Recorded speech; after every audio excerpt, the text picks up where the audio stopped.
श्री स्वामी समर्थ पारायण क्रमांक 5। श्री स्वामी समर्थ। स्वामींची सत्ता सर्वत्र, नसे कोठेही अंत। भक्तांच्या हाकेला धावती अक्कलकोटचे संत। स्वामी समर्थ हे केवळ अक्कलकोटमध्ये एका जागी बसलेले नसायचे, तर ते चराचरात व्यापलेले होते।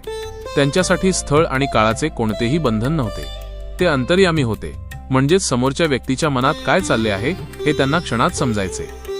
एकदा एका शहरातून एक माणूस स्वामींच्या दर्शनासाठी अक्कलकोटकडे निघाला। येताना त्याने मनाशी एक निश्चय केला होता। त्याने 2 छान रसाळ आंबे विकत घेतले। त्याच्या मनात आले, जर स्वामी खरोखरच देव असतील तर मी त्यांना एकच आंबा देईन, पण त्यांनी स्वतःहून दुसऱ्या आंब्याची मागणी केली पाहिजे, तरच मी त्यांना मानीन। अक्कलकोटला पोहोचल्यावर त्याने स्वामींच्या चरणी लोटांगण घातले आणि आपल्या पिशवीतून एकच आंबा काढून स्वामींसमोर ठेवला। दुसरा आंबा त्याने पिशवीतच लपवून ठेवला होता।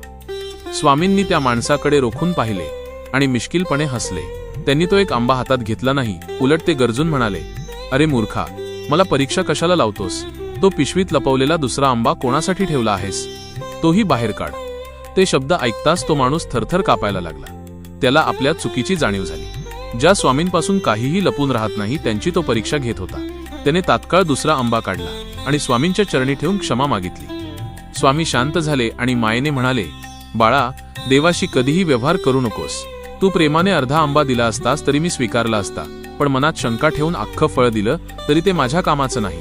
श्रद्धा पूर्ण असावी, अर्धीमुर्धी नको। त्या माणसाला समजले की स्वामी केवळ एका देहात नसून ते आपल्या प्रत्येक विचारात आणि भावनेत सामावलेले आहेत। स्वामींचा संदेश: स्वामींना काही अर्पण करताना ते शुद्ध भावनेने करा।